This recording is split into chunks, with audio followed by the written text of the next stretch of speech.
Seja bem-vinda ao Entre Chás e Agulhas, um podcast que pretende levar a medicina chinesa para dentro da sua casa e do seu ciclo. Eu sou Leonardo Pinheiro, acupunturista e fisioterapeuta. E eu sou a Sabrina, fisioterapeuta e acupunturista, e estou aqui com o professor Léo para a gente conversar sobre fase lucha na medicina tradicional chinesa, que é nada mais é do que a nossa última fase do ciclo menstrual, já que a gente veio nos outros episódios falando de todas as fases. A fase lucha é um momento, então, de sustentabilidade. É o fim do ciclo. Ele é o resultado de tudo aquilo que a gente produziu durante o mês. Né? Então, como teria uma possível gestação, a gente chama aí de sustentabilidade, porque a gente precisa ter uma qualidade de endométrio, uma vascularização deste tecido, para que a gente mantenha, se possível, gestação, né? Sim. A sustentação. Pela medicina chinesa, chamamos do ápice do Yang, né? Isso. Onde esse Yang chegou no seu ápice, porque depois de uma ovulação, onde a gente tem a saída do recolhimento para a manifestação do Yang, ainda tem a presença do Yin, mas começa a ter mais manifestações de calor do que de frio. Depois disso, se a gente ovula, a gente precisa do ambiente quente, acolhedor. E aí vem a manifestação desse Yang, dar a sustentação para um processo manter o ambiente quente. Ou seja, na primavera, na natureza, a gente tem a primavera como a fase da reprodução dos animais. Tá? E depois que o animal reproduz, ele precisa desse calor do verão. Imagina se a gente sai de uma primavera e cai no inverno. Como é que a gente vai sobreviver? Como é que o filhote vai sobreviver a esse frio intenso? A mesma coisa é para o útero.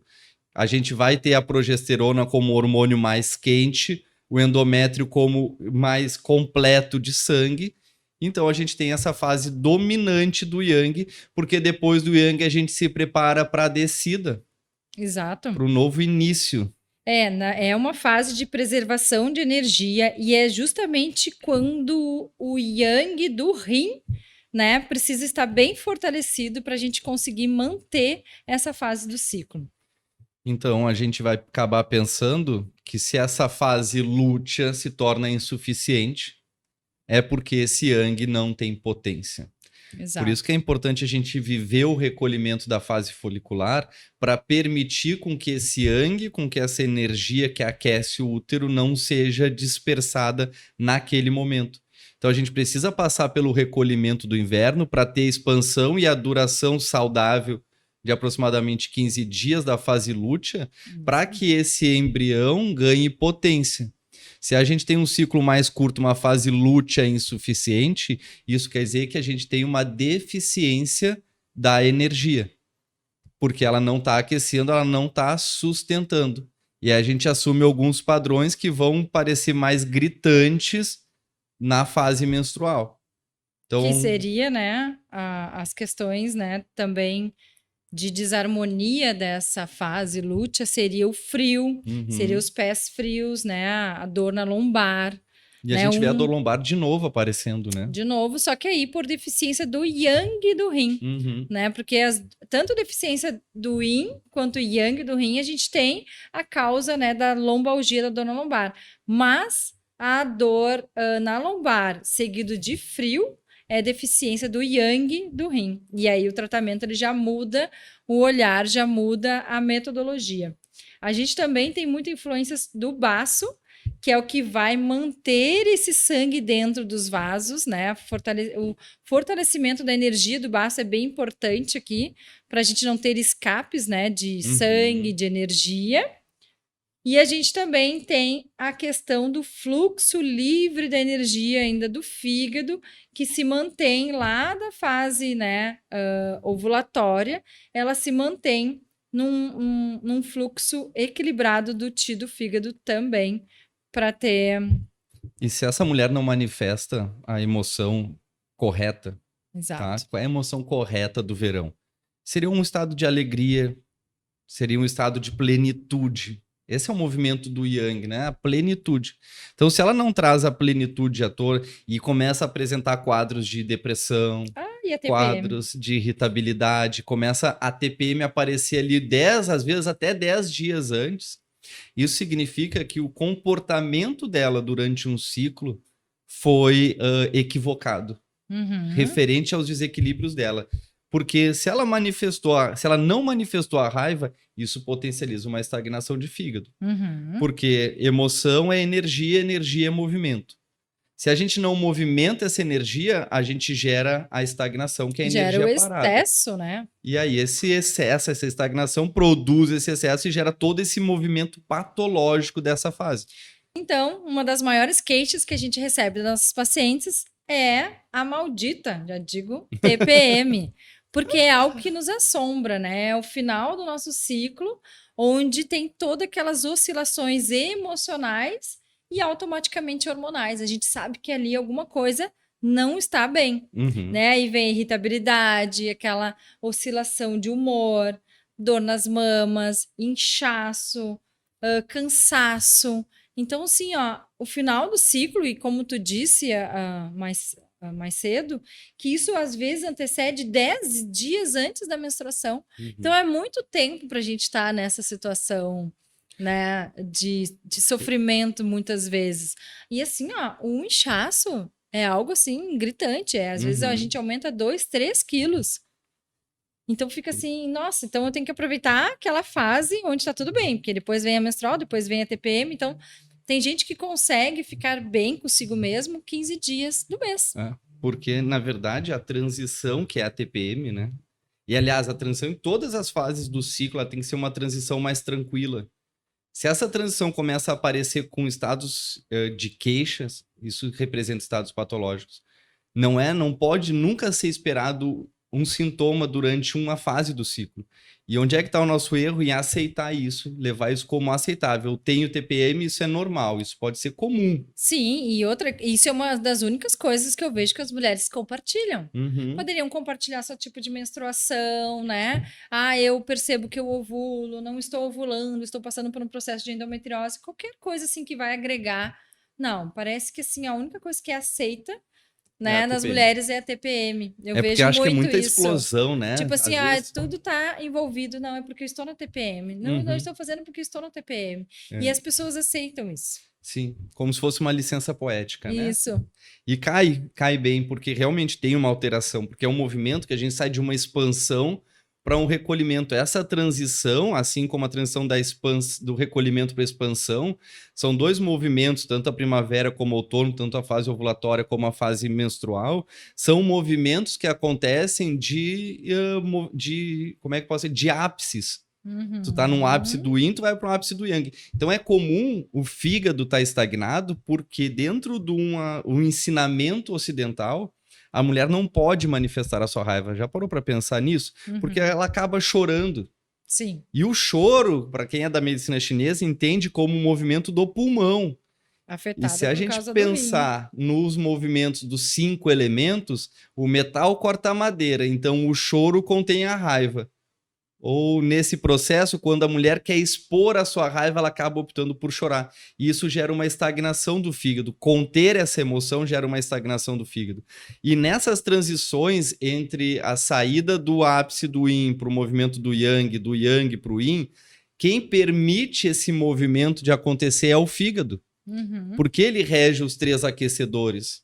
Então a energia dele tem que estar plena. Como a gente não está acostumado a manifestar a raiva, isso gera estagnação. E aparece claramente nesses processos da TPM e da ovulação também. Sim.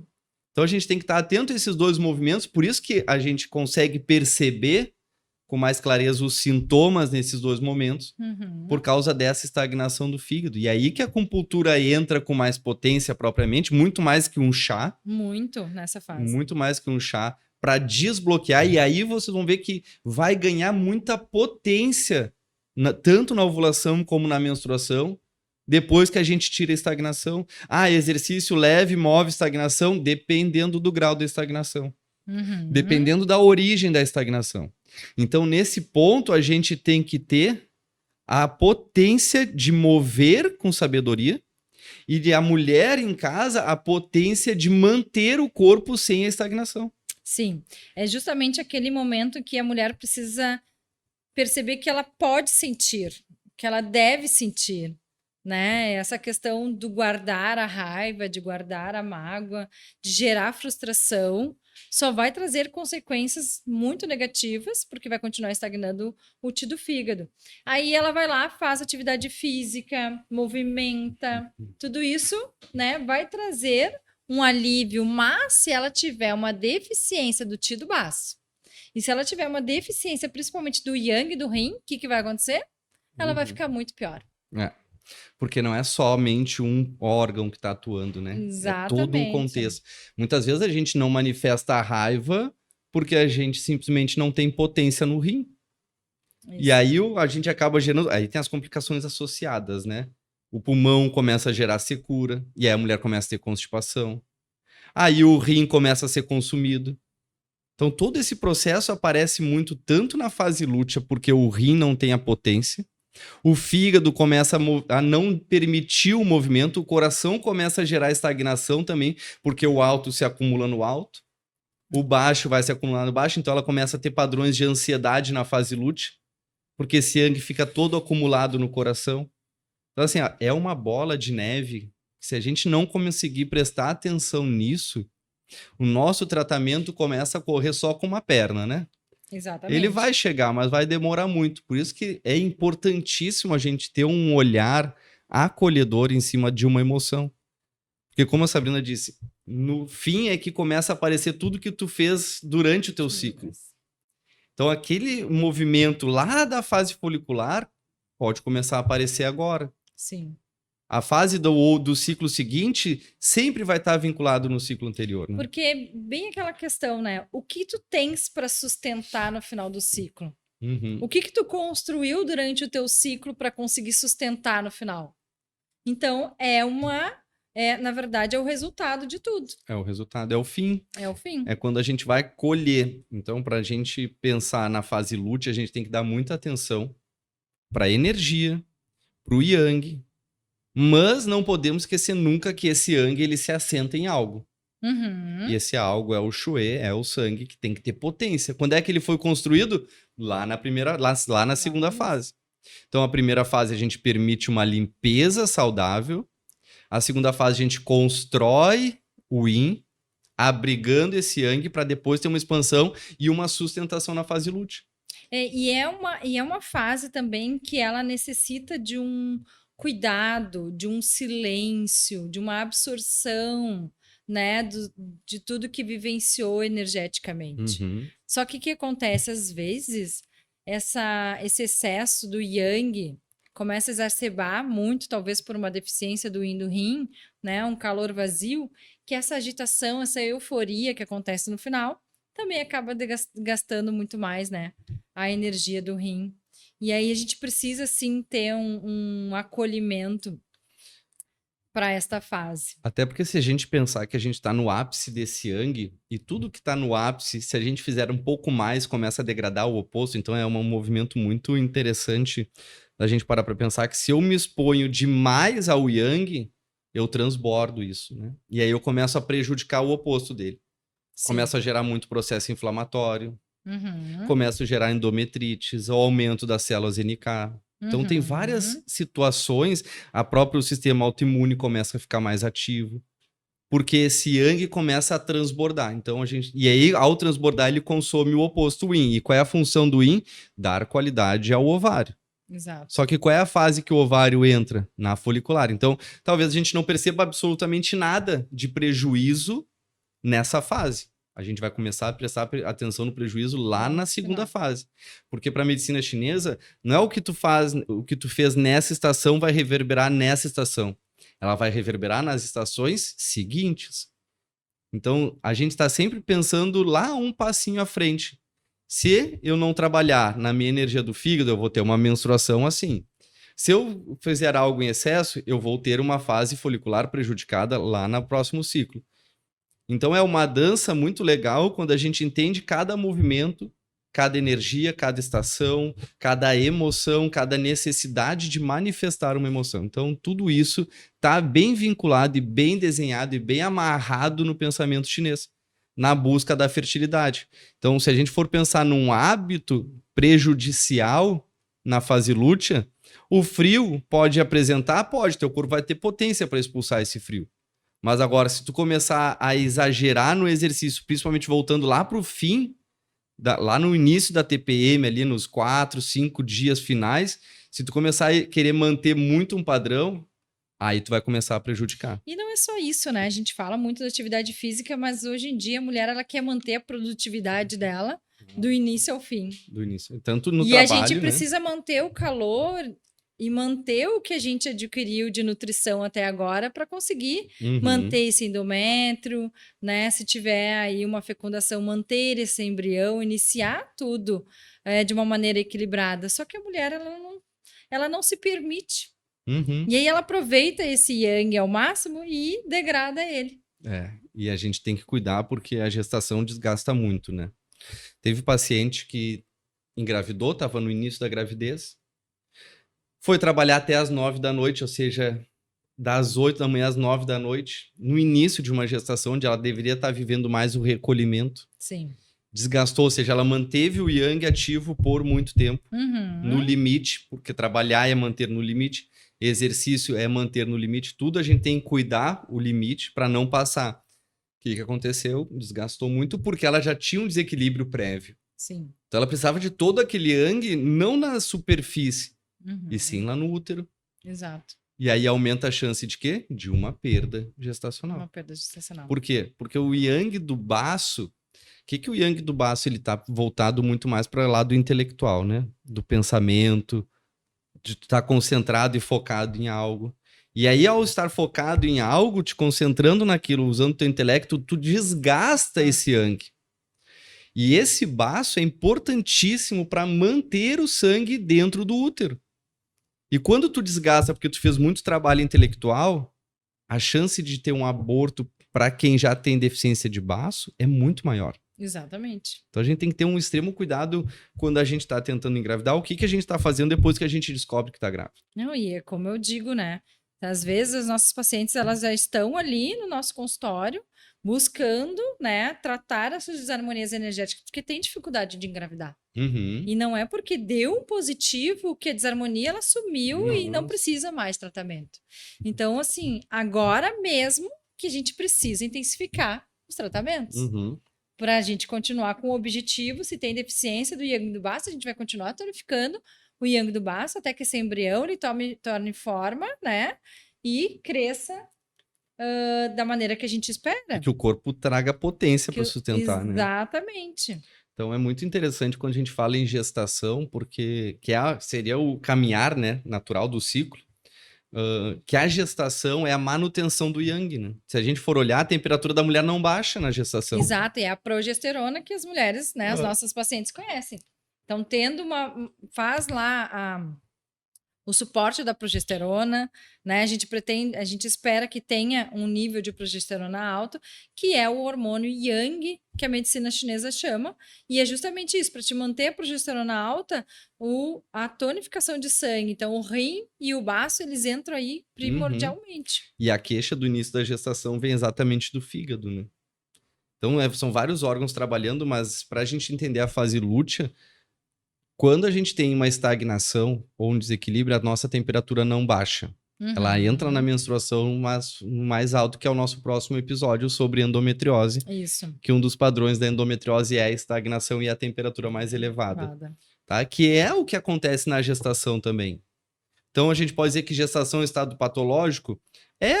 Porque não é o esperado do corpo. Ele vai se sustentar por 9 meses daquilo, depois ele vai identificar que ele precisa voltar para o ciclo dele, porque ele precisa passar por um recolhimento. Não, e o início é justamente muitas adaptações, né? Porque tu tá com um nível hormonal elevado que teu corpo não estava acostumado. Sim. E aí que entra todas aquelas desarmonias energéticas fisiológicas que a gente espera, mas que a gente consegue amenizar com uma qualidade de vida e com a acupuntura.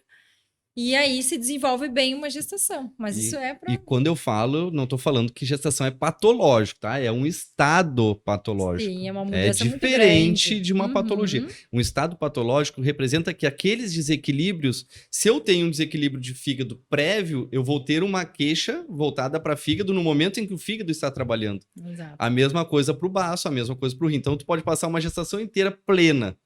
mas lá no parto não vai ter o parto saudável.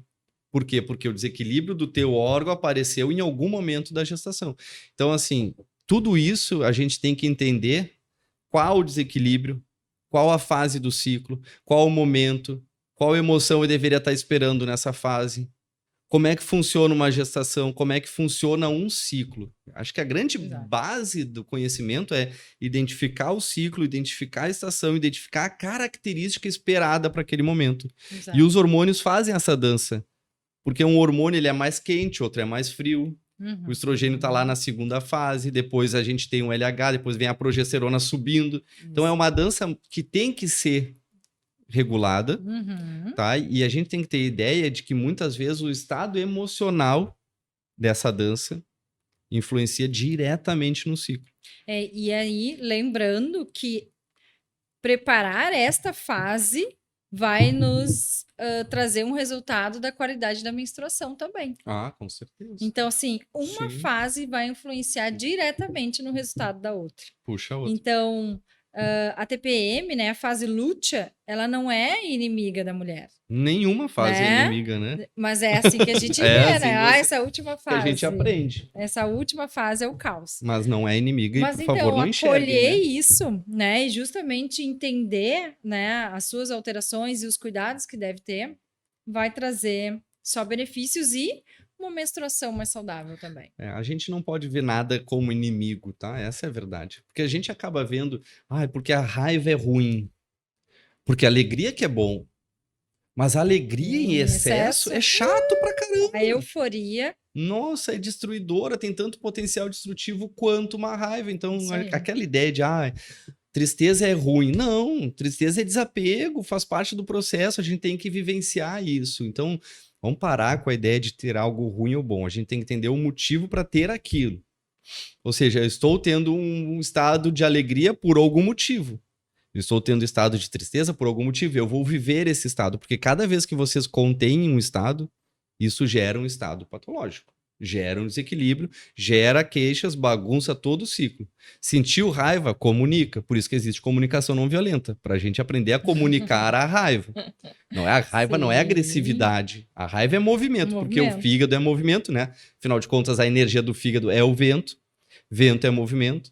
Se a gente for parar para pensar, o vento move a umidade, então o exercício que é vinculado ao fígado move a umidade do baço, que é a gordura localizada. Então, tudo isso tem esse contexto. A gente trata as coisas de forma muito simples e sempre levando para um lado negativo.